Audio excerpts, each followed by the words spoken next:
kind of there's like that stigma of like traditional hardcore was like single kick pedal, like kind of something like the late 90s stuff and that, and like even into early 2000s, where like it was still fast and like, but they were always playing single kick. There was that stigma also of like double kick was like metalcore, but like single kick was like hardcore. I don't know, it's just like something that I was really passionate about, and I just like kind of liked the way, and I also pushed myself to get that single kick as fast as I could get it, but I could also have full expression on the hi-hat because I always had my foot on there. It was kind of a personal choice and something that really worked well with our band, and I think I'm glad that we stuck with it, because I think we made some really timeless music by not just defaulting to some really like overused double kick pedal. I think, you know, there's something to really be said with that kick drum, which is the core of the rhythm, and we've really kind of, I think, found our ground and kept it more equalized over the catalog.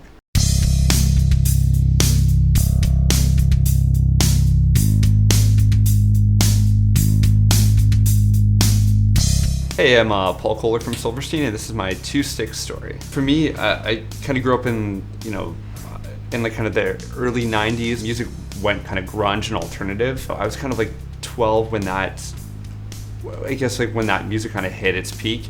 I was really inspired by stuff like, you know, Soundgarden and Smashing Pumpkins and Pearl Jam.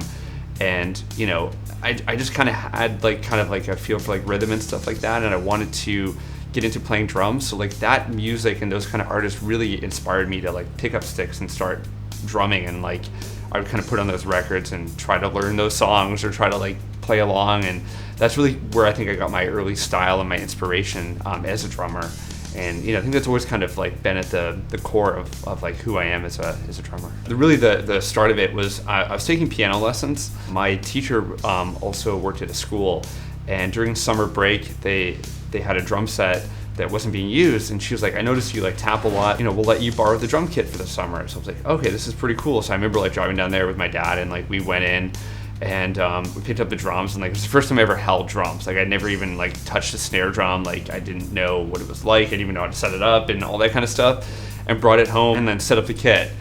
And I remember like, you know, just like hitting the snare drum, and I'm like, okay, well maybe I'll just like kind of work on that. And then it was like, okay, maybe you'll start playing the whole kit, and then you like throw in like the kick pedal, and you're like, man, this is pretty wild. And it's like that summer, I think I just, you know, made a bunch of noise and didn't really know what I was doing, and it kind of just like evolved from there. And I never took another piano lesson again, and I just kind of dove really deep into drums, and at the end of the summer gave the kit back, got my first drum kit, and that's where it all began. Thinking back, I probably wasn't holding the stick properly or things like that. I did take a little bit of drum lessons for maybe about 2 years. It was some basic stuff, like just like rudiment stuff, like just hold the stick, you know, here's some patterns, try to read some drum music, some like sheet music. With drums as well, you have to get familiar with the right way to set it up, both for like, you know, your body type and the way that you hold yourself and stuff like that. So, you know, I think a lot of people, and myself too, I'm sure I just set up the drums in whatever way it made sense, and then eventually you get your cymbal heights and you get your tom positions, and I kind of found my sweet spot for that, and I think that helped me to kind of like play better. And you can kind of tell, I think, as a drummer, because it's such a physical instrument, that as you're playing and you either get fatigued or you're unable to kind of land a certain fill, it might be just really the way that it's set up. So, you know, you move your tom in a certain way, or you angle your snare, or you raise your cymbals, and then you start getting your like feel for it like that way.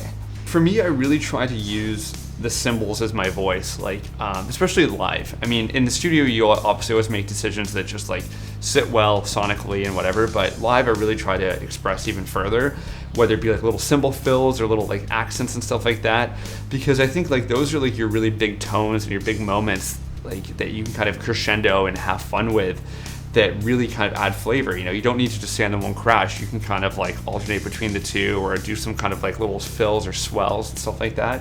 That's a big thing I try to do. A lot of like kind of like left hi-hat stuff, and you know, I've used the China, you know, quite a bit while now as well, stuff like that. So that's a big part of it for me. I guess another difference about me compared to especially a lot of people in this genre is that I've always and only used a single kick pedal. So that restricts what you can do, but it also adds some creativity, because where you don't have the ability to go to the double kick, you can find other ways around the kit to make a part interesting or accent a rhythm. The difference between 19 years ago and now, I think it is some more confidence. You know, I still want to be better as a drummer. I still want to work harder. And I think that's something I've really been working on, you know, by like as our songwriting has gotten a little bit more intricate, even where like the songs become less repetitive, you know, we may do the same part twice, but there's drum variations each time. We may look at a song and all 3 fills are different, so you have to really be on top of that. I think it starts as a hobby and it really becomes like your passion, and it becomes your job, it becomes everything, and you want to do it the best you can because I want to impress the rest of my band, I want to make the fans happy, I want to make it a really powerful performance. Even if there's energy lacking, like if you push on the drums, you can kind of get something out of that. You know, plus it's a very visual instrument, you know, for the fans, like, yeah, guitar, you know, people run around or they jump and stuff like that, but the guitar is like fairly stationary. With the drums, there's a lot of like visual movements and stuff like that, so you want to try to give a good performance both visually and sonically. My best advice would be something that we didn't do so much later in our career. It was about 9 years in when we decided to start using Click Track Live.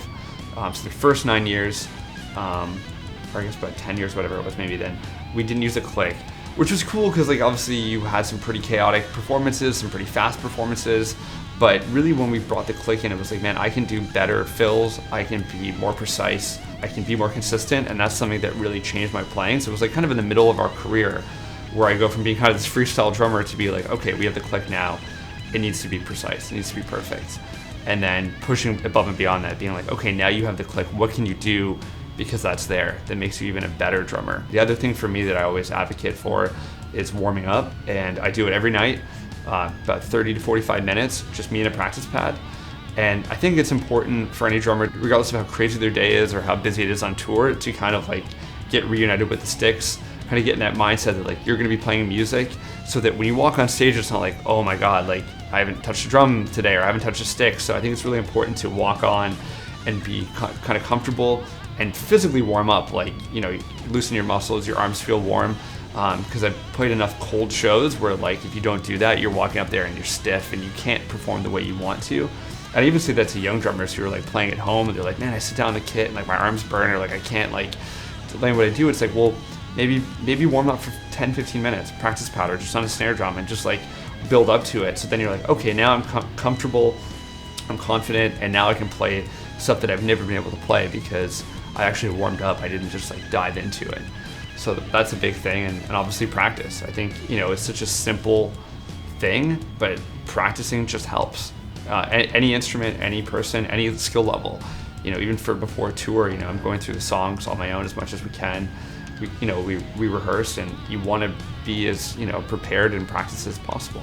I'm just kind of starting off like basic rolls, maybe some kind of doubles, and then just like even just kind of like some single like sticks. But it's just like, you know, you don't pick up sticks and you just start wailing. It's like, you know, you just kind of like start playing a little bit and kind of work up to it until you feel comfortable. And by the end, it's amazing like how comfortable you feel versus when you started.